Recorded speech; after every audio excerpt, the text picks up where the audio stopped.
जिस प्रकार पानी कमल के पत्ते पर ठहर नहीं सकता, उसी प्रकार ब्राह्मण को जानने वाले व्यक्ति पर बुरे कर्मों का कोई प्रभाव नहीं पड़ता। वह जिसे शब्दों द्वारा अभिव्यक्त न किया जा सके, परंतु जिसके द्वारा शब्द अभिव्यक्त हो। आपने देखा ना, हमारे द्वारा शब्द अभिव्यक्त होते हैं, लेकिन हम शब्दों में उस एकाकार को अभिव्यक्त नहीं कर सकते। यह कैसी विडंबना है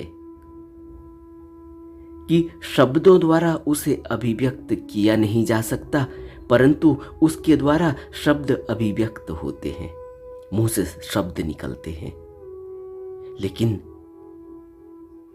यह शब्द कौन उच्चार रहा है इसका कुछ पता नहीं चलता।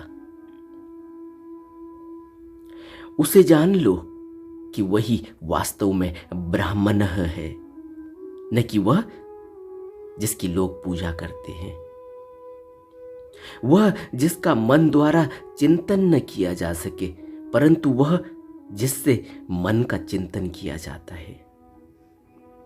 उसे जान लो कि वही वास्तव में ब्राह्मण है, न कि वह जिसकी यहां लोग पूजा करते हैं। बड़ी गहराई लिए हुए वचन है यह। वह जिसका मन द्वारा चिंतन न किया जा सके, परंतु वह जिससे मन का चिंतन किया जाता है। आप समझ रहे हैं? वह जिससे मन का चिंतन किया जाता है, लेकिन वह जिसका मन द्वारा चिंतन न किया जा सके। यह एक रहस्यवाद है उस एक का। वही एक है जो सभी प्राणियों में गुप्त है, सर्वव्यापक है, सभी प्राणियों का आंतरिक आत्म स्वरूप है, समस्त कार्यों को देखने वाला है, सभी प्राणियों में निवास करने वाला है, स्वयं साक्षी है, ज्ञाता है और अपने आप में अकेला तथा गुणातीत है। समस्त कार्यों को देखने वाला है तो भागेंगे कहां? समस्त कार्यों को देखने वाला है तो फिर जो हम करते हैं और यह समझते हैं कि कोई देख नहीं रहा है। समझ रहे हैं आप? किसको धोखा दिया जा रहा है? अपने को धोखा दिया जा रहा है, क्योंकि वह समस्त कार्यों को देखने वाला है, यहां तक कि समस्त सोच को देखने वाला है, जो सोच मन में उठ रही है। तभी तो कह रहे हैं, वह जिसका मन द्वारा चिंतन न किया जा सके, परंतु वह जिससे मन का चिंतन किया जाता है।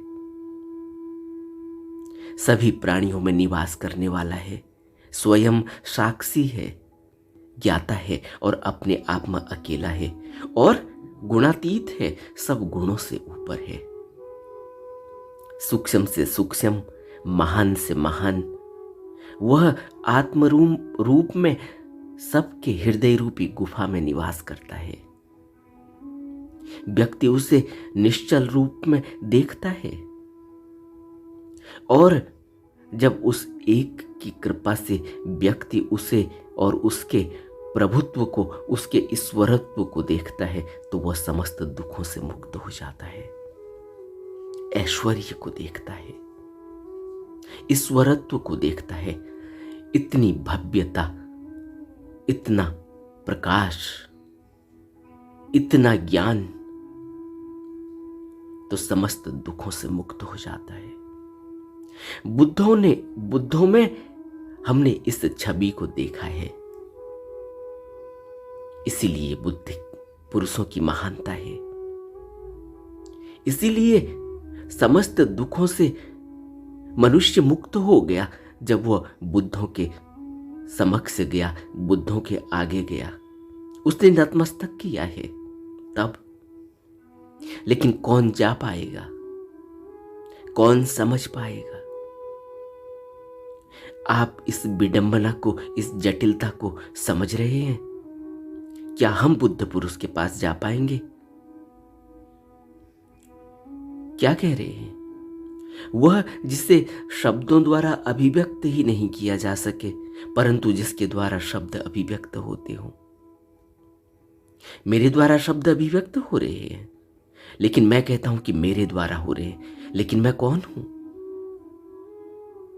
मुझे नहीं पता कि यह शब्द कहां से निकलते हैं, और इन शब्दों से मैं उसको अभिव्यक्त करने की कोशिश कर रहा हूं जिसका मुझे कुछ पता नहीं, क्योंकि मुझे अपना कोई पता नहीं।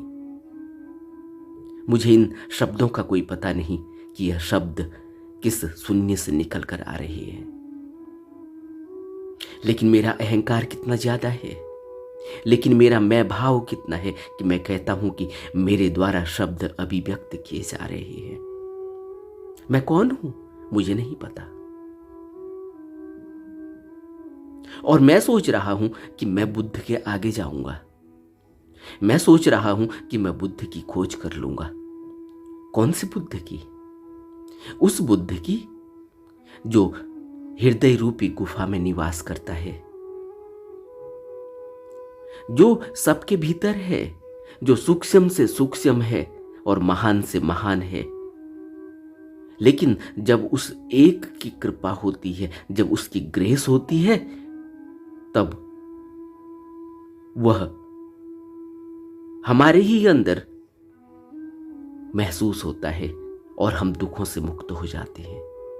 तो जब तक उसकी कृपा ही नहीं होगी, जब तक उसकी ग्रेस ही नहीं होगी, जब तक उसकी हमारे ऊपर कोई दया ही नहीं होगी, कोई करुणा ही नहीं होगी, तो कैसे हम उसके आगे पहुंचेंगे जो प्रकट रूप में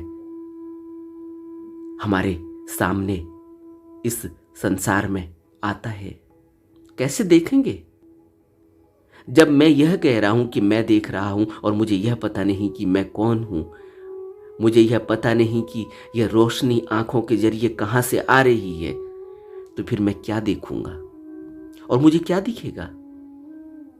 मैं तो अपने मैं मस्त हूं। मैं तो सोच रहा हूं कि मैं देख रहा हूं। मैं तो सोच रहा हूं कि मैं गुणी ज्ञानी, मुझे बोलना आता है, मुझे समझना आता है, मुझे शब्दों की तारतम्यता आती है कि कैसे शब्दों को कहना है, कैसे शब्दों को बोलना है, कैसे शब्दों का उच्चारण करना है, कैसे शब्दों को एक गुथी हुई माला की तरह व्यक्त करना है। मैं तो यह सोच रहा हूं कि मुझे तो यह ज्ञान है क्योंकि मेरी यह पढ़ाई है। लेकिन हकीकत क्या है? हकीकत यह है कि जिसे हम देख नहीं सकते। हकीकत यह है कि वह अद्वैत है और हम द्वैत में हैं। हकीकत यह है कि वह भ्रम से मुक्त है, वह ज्ञानी है और हम भ्रम से लिप्त हैं और हम अज्ञानी हैं। इसीलिए बुद्ध ने कहा कि जब अविद्या हो, जब भ्रम हो, तो तब संस्कार बनते हैं और तब बार बार जन्म और मरण होता है। तब इस मनुष्य को इस संसार में से निकलने का कोई रास्ता नहीं मिलता। तो हम भ्रम में हैं और हम द्वैत में हैं। हम उस अद्वैत को देखेंगे कैसे?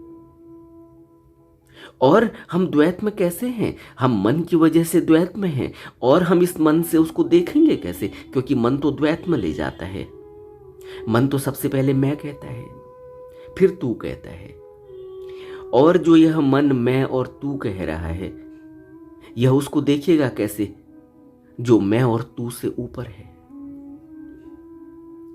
इसलिए जब हम अज्ञान से ढके हुए हों, जब हम भ्रमित हों, तो हम उस भव्यता को, उस ऐश्वर्य को देख नहीं सकते। उसकी महिमा इन शब्दों से कर नहीं सकते क्योंकि हमें शब्दों का भी पता नहीं और हमें उसके गुणों का भी नहीं पता। इसलिए ब्राह्मणः को अक्सर सृष्टि का कारण और मूल आधार माना गया। इसको ही अवर्णनीय, अकथनीय और अवैयक्तिक निराकार सत्य कहा गया। सभी गुणों और लक्षणों से परे कहा गया। कोई भी शब्द पर्याप्त नहीं, सब अपर्याप्त हैं कहा गया। और ब्राह्मण का संकेत केवल यह कहकर दिया गया कि वह क्या नहीं है। जिसको बुद्ध कहते हैं कि तुम आत्मा की बात मत करो, तुम यह बात करो कि क्या अनात्म है। आत्मा पर चुप रह गए, लेकिन अनात्म की बात करी कि क्या अनात्म है। और जब सब कुछ ही अनात्म है, जो इस संसार में मनुष्य देख सकता है, महसूस कर सकता है, फील कर सकता है, भावों में महसूस कर सकता है, भावों के जरिए भाव भंगिमा में उतार सकता है, वह सब अनात्म है। बुद्ध ने अनात्म को पंचस्कंध में समझाया और आत्म के ऊपर चुप रह गए, क्योंकि आत्म की व्यक्तता करेंगे कैसे? क्यों? क्योंकि व्यक्त किया ही नहीं जा सकता। इसीलिए तो उसको नेति नेति कह दिया गया कि मन इसे नहीं समझ सकता। और हम कैसे गवर्न होते, हम कैसे चलते हैं इस संसार में, कैसे चलता है यह शरीर इस संसार में? कभी आपने सोचा? मन से। जब मन और शरीर से इस संसार की रचना हुई है, जब मन और शरीर से यह संसार में कार्यकलाप होते हैं, हमारा जीवन चलता है, हम संपर्क और हम इस द्वैत से जुड़ते हैं, तो फिर उस अद्वैत को हम इस द्वैत से जानेंगे कैसे? जरा सोचो तो। इसलिए चुप रह गए, इसलिए कुछ बात नहीं की, इसलिए लास्ट में, अंत में यही कह दिया कि नेति नेति, कि मन इसे समझ नहीं सकता, क्योंकि मन का वह दायरा ही नहीं, मन की वहां तक पहुंच ही नहीं, समझेंगे कैसे? तब आगे को क्या कहते हैं कि अब समझा कैसे जा सकता है? आदि में वस्तुतः ब्राह्मण ही था। ब्राह्मण शुद्ध चेतना और आनंद है, और यह सब उस ब्राह्मण से ही उपजा हुआ है। बौद्ध धर्म में ग्रंथों में सत्य के बारे में इसी प्रकार का वर्णन किया गया कि जो इंद्रियों से, मन और बुद्धि की पहुंच से परे है, और साथ ही समय और स्थान की हमारी सामान्य धारणा की पहुंच से भी परे है। न तो कोई समय पहुंच सकता, न कोई स्थान तक हम पहुंच सकते, न कोई ऐसा स्थान है। यह सत्य अज्ञेय और अवर्णनीय है, हमारी सोच समझ और मन के दायरे से परे है, शब्दों से परे है। इस सत्य का न कोई नाम, न कोई रूप। फिर बुद्ध ने इसे एक अलौकिक मंडल कहकर संकेत दिया।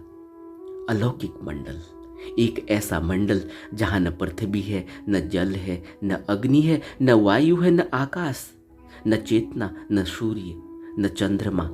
इसे न जन्म लेने वाला, न मरने वाला, और न स्थित रहने वाला, न उत्पन्न और न नष्ट होने वाला कहा गया। वहां न तारे चमकते, न वहां सूर्य और प्रकाश चमकता, न वहां चंद्रमा की चांदनी, और न वहां कोई अंधकार। कैसा रहस्य है! अंधकार भी नहीं है और सूर्य भी नहीं चमकता, चंद्रमा भी नहीं, तारे भी नहीं। यह बात क्या बताती है? यह बात यह बताती है कि यह अंधकार नहीं है, यह प्रकाश है। और कौन सा प्रकाश है? जो सतत निरंतर रहता है, ब्राह्मण का प्रकाश है। बौद्ध धर्म ग्रंथों में इसको परम अवस्था को ब्राह्मण कहा गया। जो निर्वाण प्राप्त कर लेता है वह ब्राह्मण बन जाता है, ब्रह्म भूतो, यानी उसकी काया ब्रह्म काय हो जाती है, धर्म काय हो जाती है। जो पूर्ण ज्ञान प्राप्त कर लेता है वह ब्राह्मण से एकाकार हो जाता है, धर्म से एकाकार हो जाता है, जिसको बुद्ध ने धर्म काय कहा, ब्रह्म काय कहा। जिसको संयुक्त निकाय में कहा गया कि आहा, मोक्ष को प्राप्त हुए अरिहंत ही वास्तव में आनंद में हैं। उनमें कोई तृष्णा नहीं, उनका अहम भाव समूल नष्ट हो चुका है। वहां मैं कहने वाला कोई नहीं। लेकिन यहां पर जो ब्राह्मणः शब्द का प्रयोग किया गया, यह ब्राह्मणः ब्रह्म नहीं है। यह समझना चाहिए कि जिस ब्रह्मा को हम नीचे लोकों का रचयिता कहते हैं, यह ब्रह्मा नहीं है, यह ब्राह्मणः को अलग से इस शब्द का इस्तेमाल किया गया। और पाली धर्म ग्रंथों में स्पष्ट रूप से ब्राह्मण को धर्म के समान माना गया। ब्रह्मकाय और धर्मकाय इसका पर्याय कहा गया। तथागत के ऊपर जिसको अटल और अचल विश्वास हो जाता है, दूसरे शब्दों में बुद्ध वासिष्ठ नाम के ब्राह्मण को कहते हैं कि जिसका तथागत में अटल और अचल विश्वास हो जाता है, उसको पूर्ण ज्ञान प्राप्त हो जाता है। बुद्ध वासिष्ठ नाम के ब्राह्मण को कह रहे हैं कि इतना अचल और अटल विश्वास किसके ऊपर? एक बुद्ध के ऊपर। क्यों? क्योंकि बुद्ध ब्रह्मकाय है, धर्मकाय है, ब्रह्मभूत है। लेकिन इतना अचल और अटल विश्वास होगा नहीं। कैसे हो सकता है? क्योंकि मन से ऊपर उठना होगा, मन से वो जाना नहीं जा सकता। तब बुद्ध वासिष्ठ नाम के ब्राह्मण को कहते हैं कि जब बुद्ध पर इतना अटल और अचल विश्वास हो जाता है, तब क्या होता है? तब वो कह सकता है कि मैं उस उत्कृष्ट बुद्ध का सच्चा पुत्र हूं, उसके मुख से जन्मा हूं, धम्म से जन्मा हूं, धम्म ने मुझे बनाया है, धम्म का उत्तराधिकारी हूं। वासिष्ठ, क्योंकि तथागत की यही पहचान है, धम्मकाय ब्रह्मकाय, धम्म रूप बन जाना, यानी ब्रह्मभूत बन जाना। यह बुद्ध की पहचान है, यह धम्म की पहचान है। और बुद्ध ने यह संकेत दिए कि सर्वोच्च अवस्था के यह संकेत हैं कि जब सर्वोच्च अवस्था को प्राप्त कर लिया जाता है, उस ब्राह्मण के साथ एक हो जाया जाता है, तब क्या होता है? तब निर्वाण की सर्वोच्च अवस्था प्राप्त होती है। और तब चक्षु भूतो यानी चक्षु भूतो, तब असली आंख खुलती है, तब वह चक्षु मिलते हैं। कौन से चक्षु? ज्ञान के चक्षु, ज्ञान भूतो, तब वह ज्ञान का शरीर मिलता है, तब चक्षु भूतो, बुद्ध ने चक्षु भूतो कहा है, ज्ञान भूतो कहा है। ऐसा ज्ञान, ऐसे ज्ञान की काया प्रकट होती है, ऐसे आंखों की काया प्रकट होती है, ऐसे आंख वाली काया प्रकट होती है जो ब्रह्मकाय है, जो धम्मकाय है। इस प्रकार निर्वाण की ओर ले जाने वाला जो मार्ग है, उसको बुद्ध ने कहा कि वह अष्टांगिक मार्ग है। धम्मयान या ब्रह्मयान भी उसको कहते हैं। यह समस्त बातें बुद्ध ने बहुत ही गूढ़ रहस्य हमको समझाया, लेकिन हम समझ इसलिए नहीं सकते क्योंकि हमें अभी मन को बहुत साफ करना है। हमारे अंदर मन में बहुत विकार, इंद्रिय और भोगों की लालसा, और मन में इतने प्रभाव लगे हुए हैं कि हम अभी वहां तक देख ही नहीं सकते, महसूस ही नहीं कर सकते, फील ही नहीं कर सकते, भाव और वेदनाओं में भी नहीं देख सकते, क्योंकि भाव और वेदनाएं मन का ही रूप हैं। और बुद्ध ने पहले ही कह दिया कि मन से उसे जाना ही नहीं जा सकता, शुद्ध चेतना से उसको जाना जा सकता है। और शुद्ध चेतना तक पहुंचने के लिए ही आर्य अष्टांगिक मार्ग को बुद्ध ने बताया कि आर्य अष्टांगिक मार्ग से शुद्ध चेतना तक पहुंचा जा सकता है, अपनी चेतना को शुद्ध किया जा सकता है। बुद्ध ने मार्ग दिया, बुद्ध ने हमें बताया कि कैसे पहुंचा जा सकता है, तो कहा कि अष्टांगिक मार्ग से पहुंचा जा सकता है, ध्यान के जरिए पहुंचा जा सकता है। शब्दों की असमर्थता की ओर इशारा करते हुए सरह एक बौद्ध विद्वान हैं, 9वीं शताब्दी के। 9वीं शताब्दी में एक बौद्ध विद्वान हुए सरह, उन्होंने परम सत्य का जिक्र किया और परम सत्य को उन्होंने परम प्रभु कहा। और इसका वर्णन करते हुए वो कहते हैं कि यह नाम है और अन्य गुणों से परे है। यह नाम अन्य गुणों से परे है। मैंने कहा है उसे चर्चाओं द्वारा जाना नहीं जा सकता। तो फिर उस परम प्रभु, परम ब्राह्मण का वर्णन कैसे किया जाए? यह एक कुमारी द्वारा आनंद का अनुभव करने जैसा है, सरह कहते हैं। शब्दों की असमर्थता की ओर इशारा करते हुए आगे सरह कहते हैं कि पूरा संसार शब्दों से तंग है।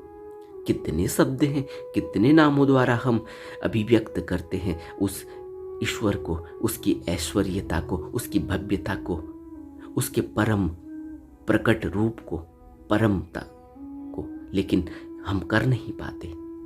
इसलिए कहते हैं कि पूरा संसार शब्दों से तंग है, और फिर भी ऐसा कोई नहीं जो शब्दों के बिना कार्य कर सके, परंतु जो जितना ही शब्दों से मुक्त हो जाता है, वास्तव में वह उतना ही शब्दों को समझ पाता है। कैसी विडंबना है!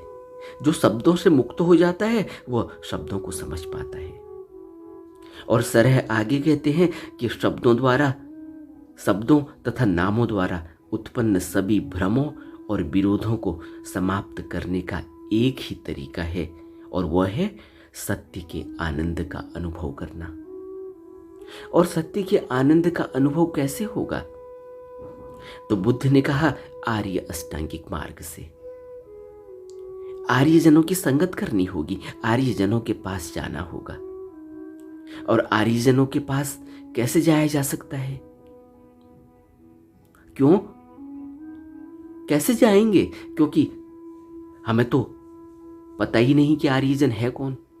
हमें तो अपने ही जैसा दिखाई देता है ना, हमारे ही जैसे बात करता है, हमारे ही जैसे खाता पीता है, हमारे ही जैसे चलता फिरता है, हमारे ही जैसे सारे कार्यकलाप करता है। तो हम आर्य उसको मानेंगे कैसे? हम उसको बुद्ध मानेंगे कैसे? हम उसे गुरु मानेंगे कैसे? हम उसे सतगुरु मानेंगे कैसे? इसलिए बुद्ध कहते हैं, इसलिए सभी बुद्ध पुरुषों ने कहा जब तक कृपा न हो, जब तक ग्रेस न हो, जब तक उसकी दया और करुणा न हो, तब तक उस तक कोई पहुंच नहीं सकता। कितना बड़ा रहस्यवाद है यह! इस रहस्यवाद को मनुष्य कहां समझ पाएगा? इसीलिए इसका अंत यही है कि बिना उसकी करुणा के, बिना उसकी दया के हम उस तक नहीं पहुंच सकते। और उसकी करुणा और दया कैसे मिलती है? धीरे धीरे जो भी उसके बातें, जो भी उसके धर्मोपदेश, जो भी उसके विचार हमें जिस किसी से भी उपलब्ध हो, उनका सहारा लेकर, मन का सहारा लेकर आगे बढ़ना चाहिए। और यही एक तरीका है, मन के सहारे ही बढ़ना होगा। लेकिन कौन से मन के सहारे बढ़ना होगा? सकारात्मक मन के सहारे, सकारात्मक सोच के सहारे। सकारात्मक मन कौन सा होता है? सकारात्मक मन मिलता है जब हम संप्रदाय, इसीलिए तो संप्रदायों का आगाज हुआ, इसीलिए तो संप्रदाय बनाए गए जिसको हम धर्म कहते हैं। कहते हैं ना, हम इस धर्म के हैं, उस धर्म के हैं, हम हिंदू हैं, हम मुसलमान हैं, हम बौद्ध हैं, हम जिनको धर्म कहते हैं, इसीलिए इसको धर्म कह दिया गया। हालांकि धर्म कहा तो सही गया था, लेकिन वह धर्म रह नहीं गया। क्यों? क्योंकि उसमें उसकी क्या गति हुई है, क्या दुर्गति हुई है, यह हम सब जानते हैं। इसीलिए तो विश्वास उठ गया, इसीलिए तो धीरे धीरे उसको धर्म की जगह संप्रदाय कह दिया गया। संप्रदाय कि हम उस तौर तरीके को मानते हैं, लेकिन हमें अभी कुछ पता नहीं। लेकिन हम जहां भी हैं, जिस भी स्थिति में हैं, जिस भी तौर तरीके में हैं, उसके सकारात्मक पहलू से, उसके अंदर छिपे हुए सत्य को इस मन के सहारे से, शब्दों के सहारे से आगे बढ़ना चाहिए, न कि वाद विवाद से। इसीलिए बुद्ध ने क्या कहा? बुद्ध ने शरीर छोड़ने से पहले कुछ विशेष बातें कही। उन विशेष बातों में कहा कि मनुष्य को शब्दों में नहीं उलझना चाहिए, मनुष्य को अपना फायदा उठाना चाहिए, मनुष्य को धर्म की तरफ अग्रसर होना चाहिए, चाहे वो किसी भी तौर तरीके में हो। उसको सत्य, जो उसके अंदर सत्य का, जिसकी सत्य की आभास और सत्य का एक ऐसा क्लू दिया गया है, एक ऐसा हिंट दिया गया है, एक ऐसा रुझान दिया गया है, एक ऐसी महिमा कही गई है। यह शब्द के रूप में, शब्दों में महिमा कही गई है। वहां सत्य नहीं है, सत्य तो अंदर मिलेगा। सत्य की महिमा कही गई, क्योंकि बुद्ध ने जब कहा, शब्दों में उच्चारा, या सभी बुद्ध पुरुषों ने शब्दों में उच्चारा, तो शब्दों में उच्चार के हमारे सामने हमने कंठस्थ कर लिया, हमने फिर उसको दोहराया है, हमने फिर उसको उन शब्दों को लिखित रूप में लिखा है, लिखित रूप में संभाल कर रखा है, संजो कर रखा है, पीढ़ी दर पीढ़ी वो चल रहा है। आपने देखा ना, बुद्ध ने तो कुछ नहीं लिखा, क्राइस्ट ने तो कुछ नहीं लिखा, लेकिन धीरे धीरे जो कंठस्थ किया गया ज्ञान था, उस ज्ञान को हमने लिखा है। और इसीलिए लिखा है कि इसका सहारा लेकर हम आगे बढ़े, न कि इसमें अटक जाएं कि अब मुझे यह याद हो गया, बस हो गया, मेरा काम हो गया, मैं अच्छी तरह से बात कर सकता हूँ, बोल सकता हूँ, तो मुझे सत्य का ज्ञान हो गया। नहीं, हो नहीं सकता, क्योंकि मन के दायरे से वह मिलता नहीं, मन से ऊपर उठकर मिलता है। और मन को धीरे धीरे शुद्धता की ओर ले जाना होता है, सकारात्मक करना होता है। यह शुद्धता कैसे मिलती है? इस शुद्धता की वजह से ही इतने बड़े जो बाहरी यह लोकाचार किया गया, जो यह बाहरी बनावट की गई, यह क्यों की गई आप समझते हैं? क्यों यह पठन पाठन को इतना मूल्य दिया गया? क्यों धर्मोपदेश को इतना मूल्य दिया गया? क्यों सत्संग की इतनी महिमा कही गई? क्यों आर्यजनों के दर्शनों की इतनी महिमा, सद्गुरु और बुद्धों के दर्शन की इतनी महिमा कही गई, उनके शरीर रूप के दर्शन की महिमा कही गई? क्यों धार्मिक स्थानों पर जाकर सकारात्मक सोच के सहारे उस ज्ञान को पठन पाठन करने की महिमा कही गई? क्यों बार बार संघ की संगीति की के लिए इतना बड़ा, इतनी भव्यता और इतने मास लेवल पे, इतने बड़े लेवल पे लोगों का समुदाय में इकट्ठा होना जरूरी बताया गया?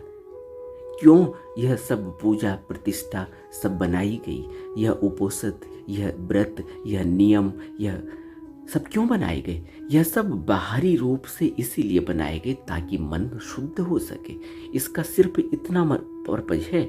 यह नहीं कि मैं शील के नियमों का पालन करता हूं तो अब मुझे सत्य उपलब्ध हो जाएगा। नहीं, शील के नियमों का पालन इसलिए करना होता है ताकि मन शुद्ध हो, मन सकारात्मक हो, ताकि हम उस सत्य की तरफ बढ़ सकें, ध्यान कर सकें। हमारी सोच सकारात्मक हो, हमारे कर्म सकारात्मक हों, हमारे कर्म कुशल हों, हमारे कर्म पुण्य वाले हों, हमारे कर्मों में कोई इस तरह का खोट न हो, नकारात्मकता न हो, दुख और पीड़ा देने वाले न हो। इसलिए यह नियम बनाए गए। अब इन नियमों में ही उलझ जाना, अब सिर्फ पठन पाठन ही कर लेना, अब घंटों बैठकर पढ़ना, फिर उसका जो है ज्ञान दूसरे को बांटना, और फिर यह मान लेना कि मैंने तो सत्य पा लिया। यह अपने आप को धोखा देना नहीं तो और क्या है? क्योंकि बुद्ध तो कुछ और कह रहे हैं। बुद्ध ने तो पूरे मन को खोल कर रख दिया। अगर पंच स्कंद को आप पूरी तरह से समझते हैं तो बुद्ध ने तो मन को वहां तक कह दिया जहां तक हम मन को देख भी नहीं पाते। मन तो वहां तक है, विज्ञान तक मन है, भावों से ऊपर मन है, विचारों से ऊपर मन है। हम क्या देख पाएंगे? और मन से यह मिलता नहीं, सोचो। इसलिए हमें गहराई में विचार करना होगा, हमें ध्यान करना होगा, हमें सकारात्मक सोच और सकारात्मक मन को अपने जीवन में पूरी तरह से लाना होगा, पूरी तरह से सकारात्मक सोच से जीना होगा और हम आध्यात्म की ओर आगे बढ़ेंगे, बुद्ध के वचनों से आगे बढ़ेंगे।